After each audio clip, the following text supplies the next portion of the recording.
tô nervosa. Então, pessoal, boa noite. Eu sou a Daiane, vim aqui apresentar para vocês meu trabalho de conclusão de curso, intitulado como Burnout em Profissionais de Saúde da Emergência Hospitalar, os desafios emocionais e ocupacionais. Esse estudo foi realizado com as equipes atuantes no pronto-socorro, com os técnicos de enfermagem e os enfermeiros.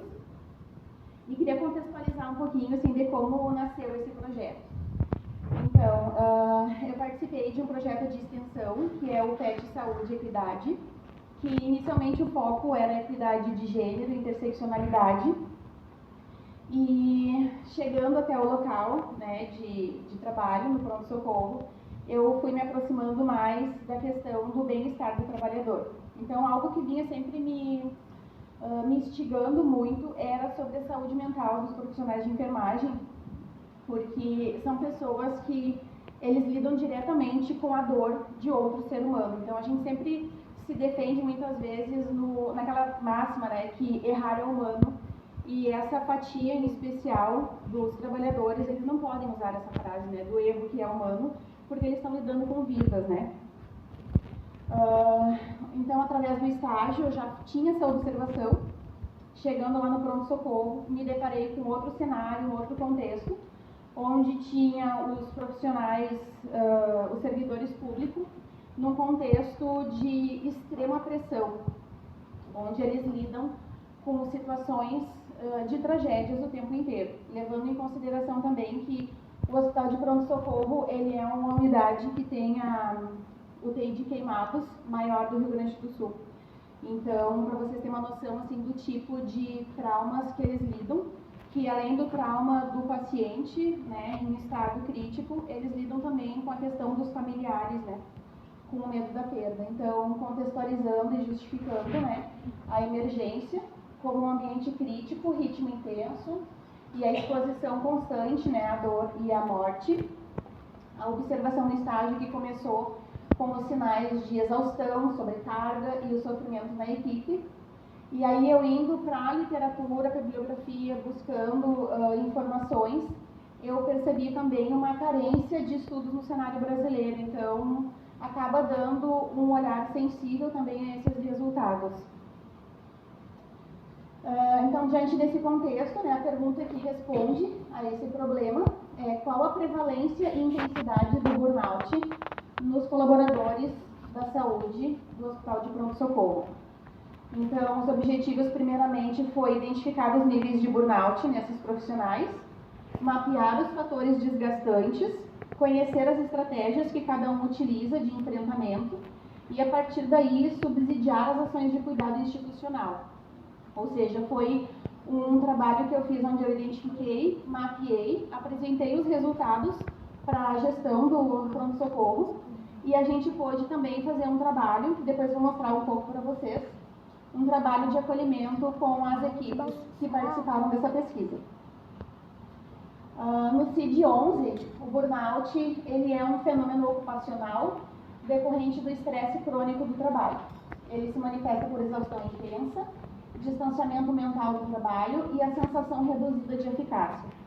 É importante ter uma sensibilidade para diferenciar alguns sintomas de qualquer outro tipo de adoecimento mental, como depressão, ansiedade, porque o gatilho maior da questão do burnout ele é do ambiente de trabalho.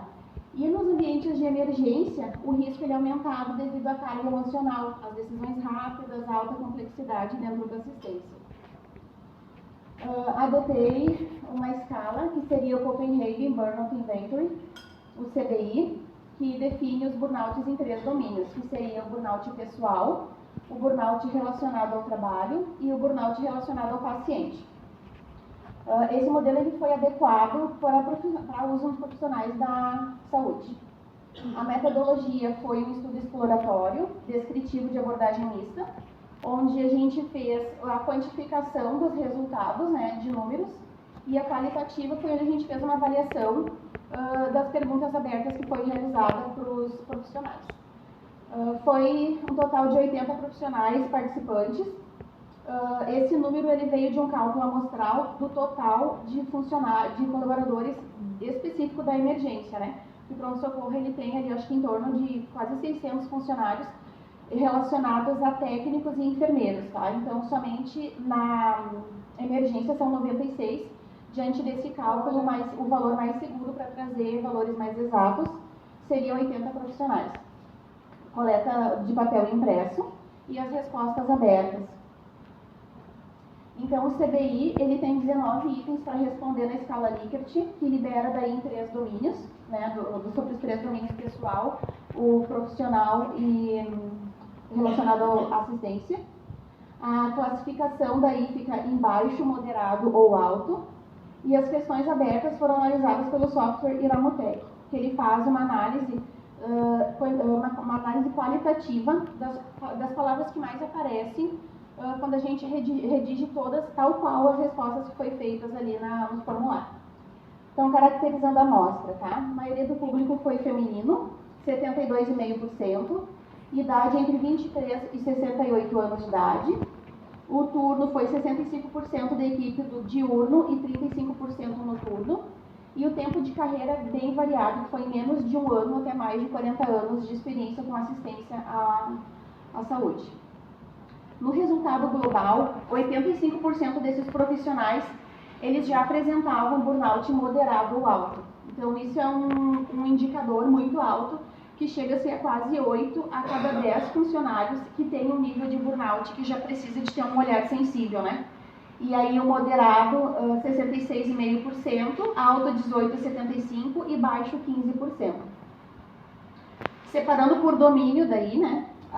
O domínio pessoal, 35% alto, relacionado ao trabalho, à organização, instituição, 28,75% alto, e relacionado à assistência ao paciente, 12,5% alto.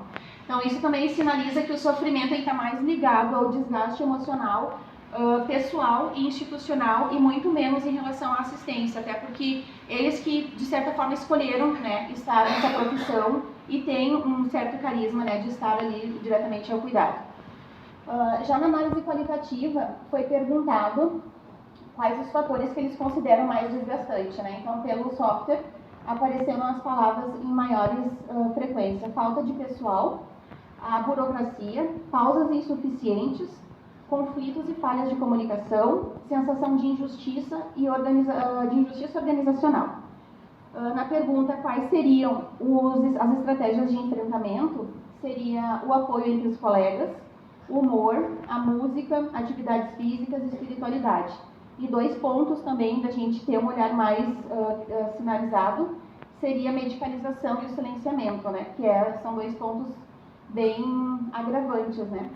E dentro das demandas da equipe são sugestões, né, que eles dariam para uma melhoria mais imediata. Então, seria espaços de escuta, apoio psicológico, reconhecimento, melhor organização do trabalho. Então, a gente conclui que essa alta prevalência do burnout na emergência, os domínios mais críticos é no pessoal e no organizacional, e os achados eles reforçam a necessidade de espaços de cuidado do trabalhador, de intervenções organizacionais, apoio psicológico, revisão de fluxos e pausas e ações permanentes, que no caso eu coloquei como exemplo o PET Saúde, que ele é um projeto que ele é financiado pelo Ministério da Saúde e pelo Ministério da Educação, que junta vários cursos da universidade para trabalhar dentro do ambiente de saúde, né? E essa contribuição ela gerou o diagnóstico real, imediata ação institucional baseada nas evidências. Então eu trago aqui para vocês algumas das ações que a gente fez. Ali foi com a colega da fisioterapia é psicologia. A gente faz rodas de conversa, espaços de escuta, ginástica laboral, que aí já é da área da colega, né? E massagem, mas é um momento assim onde eles se sentem acolhidos para poder se sentirem também aptos a poder cuidar de outras pessoas. Aqui tem um pouquinho das referências, né? E essa frase aqui eu poderia dizer um muito obrigado, mas é um eu venci, porque, bom, agora vem a emoção, porque eu tenho 30 segundos. Queria agradecer a minha orientadora, que eu estava muito nervosa e muitas vezes a gente acaba desconfiando da nossa capacidade de estar aqui, de falar, de articular as coisas que a gente tanto exercitou nesses 5 anos.